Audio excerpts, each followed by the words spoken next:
ఏమన్నా పెట్టుబడి కింద రైతు సమన్వయ కమిటీలను ఏర్పాటు చేసి ఇచ్చి రైతుల మనసు దానివల్ల ఏమి కాదు, దానివల్ల రైతుకు అట్లా లాభం జరగదు. రైతుకు మినిమం అసలు ఎవడైతే కష్టపడతారో వానికి ఫలితం లేకుండా పోయింది. నువ్వు అట్లా అనుకున్నప్పుడు రైతుకు లాభం చేయాలనుకుంటే నువ్వు ఇలా భూకామందులకు భూస్వాములకు లాభం చేసినావు, రైతులకు లాభం చేయలే. నువ్వు కనుక ఒకవేళ ఎంఎస్పీ రేట్ కనుక ఇస్తే ఎవడైతే దుంతాడో ఎవడైతే పక్కా రైతో ఆ రైతుకే లాభం జరిగేది. ఇలా జరగలే, అట్లా ఇలా రైతులకే లాభం జరగలే. ఇలా కౌలు రైతుల పరిస్థితి ఏందండి? సరే నీకు అలా చట్టబద్ధంగా కౌలు రైతులకు మేము ఇస్తే అదేమైనా వేరే రకంగా ఉండొచ్చు, కానీ ఈ పద్ధతి నువ్వు కౌలు రైతులు నష్టపోతుండ్రు, కష్టపడేవాడు నష్టపోతుండ్రు అనుకున్నప్పుడు నువ్వు ఈ పద్ధతి ఎందుకు అనుసరించినావు? ఈ పద్ధతి అనుసరించేది కాదు. నువ్వు చేసింది మొత్తం బ్లెండర్ మిస్టేక్ మనం చేసింది. నువ్వు ఎంఎస్పీ రేట్ పెంచితే, నువ్వు ఎరువుల రేట్లు దించితే ఆ రకంగా నేరుగా రైతుకే లాభం జరిగేది. ఇలా రైతుకు లాభం జరగలే. రైతుకు లాభం జరిగిందని చెప్పి దానికి ఏదో పెద్ద ఆరుబాట ప్రచారాలు చేసుకుంటున్నారు. జరగలే. అసలు రైతు లాభపల్లే, అసలు కష్టపడేవానికి న్యాయం జరగలే. కాబట్టి దాని గురించి సంకలు గుద్దుకోవాల్సిన అవసరం లేదు. రేపు రిజల్ట్స్ వస్తాయి. మీకు ఏదో డబ్బులు ఖర్చు పెట్టి హడావిడి చేసి ఓట్ల కోసం నాటకాలు చేసిరు తప్ప రైతుకు మేలు జరగలే. మీరు ఎంఎస్పీ రేట్ పెంచండి. వ్యవసాయంకు కరెక్ట్ వ్యవసాయంలో కష్టపడేటువంటి రైతుకు జరిగేటువంటి ఒక విధంగా మీరు అనుకూలంగా మీ విధానాలు తీసుకురండి. అంతే తప్ప ఇవాళ భూముల్లో ఎవరిని పెరిగిన భూమి ఉంటే వానికి చెక్కులు ఇచ్చి పంపించడం, ఏదో 4-10 చెక్కులు వాపసు చేయగానే మొత్తం అంతా ఈ చెక్కులన్నీ తీసుకుపోయి ఏదో మామూలు రైతులకు ఇచ్చినట్టు ఇది ఒక నాటకం అండి. నాటకం చేసింది మొన్న ఒక 4-5 లక్షల రూపాయలు ఒక కుటుంబానికి 4-5 లక్షల రూపాయలు వచ్చేది ఉంటే ఆ ఒక్క వ్యక్తి మీద భూమి ఉండదు. ఏ వ్యక్తి అయితే లీడర్గా ఉంటాడో ఆ లీడర్ వ్యక్తి మీద ఉన్నటువంటి 10,000, 50,000, 60,000 వాడు చెక్కు వాపిస్తారు. మిగతా కుటుంబ సభ్యులు అన్ని చెక్కులు తీసేసుకున్నారు వాళ్ళు. విన్నారా? మీ గ్రామాలలో జరిగింది, క్షేత్రస్థాయిలో జరిగింది. మీరు హైదరాబాద్లో మీకు తెలియదు. అది క్షేత్రస్థాయిలో మేము ఉన్నాం కాబట్టి ఒక కుటుంబంలో 4 లక్షల రూపాయలు ఇచ్చాడు, ఒక భూస్వామికి 4 లక్షల రూపాయలు ఇచ్చాడు. ఆ భూమి మొత్తం ఒక భూస్వామి పేరు ఉండదు, ఆ 4 కుటుంబ సభ్యుల పేరు ఉంటుంది. ఎవరైతే మార్కెట్లో ఉంటాడో, ఎవరైతే 4 గెలుకుంటాడో వాడిని చెక్కు కట్టి వాపసిచ్చి ఫోటో దిగినవాడు. మిగతా కుటుంబ సభ్యుల పైసలన్నీ తీసుకున్నాడు. ఇది ఎక్కడ జరిగిందండి? రైతులకు న్యాయం జరగలేదండి. ఇది వాళ్ళకు కూడా తెలుసు, టీఆర్ఎస్లో కూడా తెలుసు రైతులకు న్యాయం జరగలేదని. రైతులు ఏదో బాగా సంతోషంగా ఉన్నారు, నేను సంకలు గుద్దుకుంటున్నారని చెప్పి వీళ్ళు ఏదో బాగా అదుగుతున్నారు. కానీ న్యాయం రైతుకు జరగలేమన్నా. రైతుకు న్యాయం చేసే పద్ధతి ఇది కాదు. రైతుకు న్యాయం చేసే పద్ధతి ఎవడైతే కష్టపడతాడో వానికి న్యాయం జరగలే. కాబట్టి దాని గురించి పెద్ద మేము ఇబ్బంది ఏం పడతలేం. మేము చెప్పాం, మేము అధికారంలోకి వస్తే ఎట్ ఏ టైం 2 లక్షల రూపాయలు మేము వ్యవసాయ రుణాలు మాఫీ చేస్తాం. ఎట్ ఏ టైం ఒకటేసారి మాఫీ చేస్తామని చెప్పాం. మీరు 1 లక్ష రూపాయలే విడతల వారిగా 4 విడతల వారిగా మాఫీ చేసి చివరికి వడ్డీలకే అయిపోయింది. అది కరెక్ట్. ఆ స్కీమ్ అమలు జరగలేదు, అది కూడా ఫెయిల్ అయిపోయింది. మేము చెప్పాం ఎట్ ఏ టైం తీసేస్తామని చెప్పాం. మీకు వడ్డీలు ఇడ్ల అంశమే రాదు అక్కడ.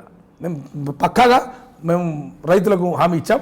రేపు మా హామీని రైతులు విశ్వసిస్తారు. గతంలో మేము రైతులకు రుణాలు మాఫీ చేసిన చరిత్ర మా కాంగ్రెస్ పార్టీకి ఉంది.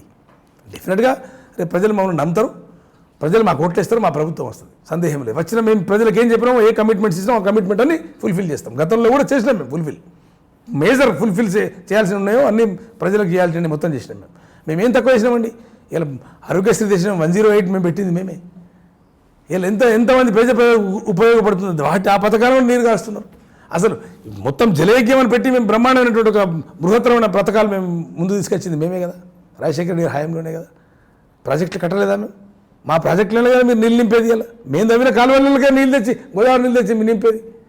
ఇవన్నీ చరిత్ర అండి, నేను చెప్పుకోవడం కాదు. డిజైన్లు అంతా కాంట్రాక్టర్లను పెంచి పోషించడానికే చేశారు. డిజైన్లు అలా కాదు, ఇలా ఉండాలని వాళ్ళకు అనుకూలంగా డిజైన్లు మార్చి తెలంగాణ ప్రజల ఆకాంక్షల మేరకు ప్రాజెక్టులు నిర్మిస్తామంటున్నారు కదా. ఇప్పుడు వాళ్ళు ఏమంటారు, తెలంగాణ ప్రజల ఆకాంక్షల మేర ప్రాజెక్ట్ నిర్మిస్తామని అనకుండా కాంట్రాక్టర్ల ప్రయోజనాల కోసం ప్రాజెక్ట్ నిర్మిస్తామంటారా వాళ్ళు? మరి కాంట్రాక్టర్ ప్రయోజనాల కోసం కాంగ్రెస్ పార్టీ ప్రాజెక్ట్ నిర్మించింది, కానీ తెలంగాణ ప్రజల ప్రయోజనాల కోసం మేము నిర్మిస్తున్నాము. డిజైన్లు అంతా కూడా ఇలా కాదు ఉండాల్సింది అంటున్నారు. మేము ప్రాజెక్ట్ నిర్మించి నీళ్ళు గోదావరి జిల్లాలో తెచ్చినామయ్యా మేము అక్కడికి. కొత్త విషయం కాదు. మీరు తెస్తామని మీరు కొత్తగా తయారైన మేము ఆల్రెడీ మీరు వచ్చే వరకే మేము తెచ్చినాం గోదావరి జిల్లాలు. అది మర్చిపోతే ఎట్లా? మీరు వచ్చే వరకే మేము గోదావరి జిల్లాలు తెచ్చి కరీంనగర్లో మేము అక్కడ తీసుకొచ్చి పోసినాం. వాడ మీరు ఇలా కొత్తగా తీసుకొచ్చేది ఏం లేదు అక్కడ. మీరు వచ్చే వరకే వచ్చేది నిండిపోయినాయి. మీరు వచ్చే వరకే మేము ప్రాజెక్టులు పెట్టినాం. మీరు కొత్తగా మాకు చెప్పేది ఏం లేదు ఇక్కడ. మీరు మా పేరు రావద్దని చెప్పి మీ ప్రభుత్వం యొక్క ప్రాధాన్యత, మీ కాంట్రాక్టర్ల యొక్క ప్రాధాన్యత, మీ ప్రాధాన్యతను దృష్టిలో పెట్టుకొని మీరు డిజైన్లు మార్చి మీరు ఈ రకమైనటువంటి కొత్తగా కార్యక్రమాలు టేకప్ చేశారు. మేము చేయలేదా పని? మేము చేసిన కానీ మీరు చేసేది. మేము చేసిన భూసేకరణ ఉన్నాయి కదా, మేము చేసిన మా ప్యాకేజీలే కదా, ఇప్పుడు మేము కట్టించిన నీళ్ళే కదా, రిలీఫ్ అండ్ R&Rలా అన్నీ మేము చేయలేదా? ఈ పథకాలు మేము ప్రవేశపెట్టలేదా? ప్రజలకు అమలు చేయలేదా? ఎట్లా అండి? దిండి పాలమూరు రంగారెడ్డి ప్రాజెక్టులు కూడా మొత్తం అప్పుడు పట్టించుకోలేదు. ఇప్పుడు మేము వచ్చిన తర్వాత వాటికి రూపకల్పన చేస్తున్నాం. ఇవాళ అన్ని మళ్ళీ అన్ని అబద్ధాలు మాట్లాడతారు ఇవన్నీ వాళ్ళు ఏదైనా అన్ని మాట్లాడడానికి సిద్ధంగా ఉన్నారు వాళ్ళు. ఇవన్నీ మేమే చేసినామని వాళ్ళు చెప్పినాక మరి చెప్పుకొనివ్వండి, మాకు ఇబ్బంది ఏం లేదు. మొత్తం అబద్ధాలకు ఒకటి వాళ్ళు నేర్చుకున్నారు, బట్ ఈ బహాన ఒకటి ప్రచారం ఒకటి పెట్టుకున్నారు. వాళ్ళకి తగ్గట్టు పేపర్లు డబ్బా కొడతా ఉన్నాయి. మేమేం చేస్తాం? మేము వాస్తవాలు చెప్తే పేపర్లు రాయే పేపర్లు అన్నీ అంటే మనకి అంతే ఇంకేమున్నది అన్యాయం. కాకపోతే మేము చెప్పిన వాస్తవాలు రాస్తారా పేపర్లో? మా ఉత్తమ్ కుమార్ గారు చెప్పిన వాస్తవాలు ఎవరైనా పేపర్లో రాస్తున్నారా? అరణ్య రోదన అయిపోతుంది మా పరిస్థితి కాదు కదా. వాళ్ళకు ఒకటి డబ్బా కొట్టేటోళ్ళు తయారయ్యారు, వాళ్ళు చెప్పుకున్నందుకు వాళ్ళు తయారయ్యారు అని అర్థం ఉన్నది. అది డిండి లేదు, పాలమూరు లేదు, నీళ్ళు వచ్చింది లేదు, ఒకటి కూడా దున్నుకునేది లేదు, బాగుపడలేదు. డబుల్ బెడ్రూమ్లో కథ ఏమేమి చెప్పు. ఎవరైనా సంసారం చెప్తాను డబుల్ బెడ్రూమ్ 4 ఏళ్ల తర్వాత మాట్లాడుతున్నాను. ఇప్పుడు నిర్మితం అవుతున్నాయంటే వినండి, 4 ఏళ్ల తర్వాత నేను మాట్లాడు 4 ఏళ్లలో ఒకటన్నా సంసారం చేయలేదు కదా. మరి ఒక కుటుంబం అన్న డబుల్ బెడ్రూమ్ ఇళ్ళల్లో ఎంతమంది డబుల్ బెడ్రూమ్లు అవసరము, ఎంతమందికి మీరు కట్టించారు, ఎంతమందికి ఇచ్చారు, ఎంతమంది సంసారం చేస్తున్నారు చెప్పు. డబుల్ బెడ్రూమ్ల సంగతి చెప్పండి ఒకసారి, చెప్పండి. మీరు చూస్తున్నారు ఐ డ్రీమ్ న్యూస్ని. మీరు చూస్తున్నది ఐ డ్రీమ్ న్యూస్. అంటే కళలని నిజం చేస్తూ ప్రజలకి నిజాలని కళల ద్వారా తీసుకొచ్చే ఐ డ్రీమ్కి మై బెస్ట్ విషెస్. మీరు చూస్తున్నది ఐ డ్రీమ్ న్యూస్.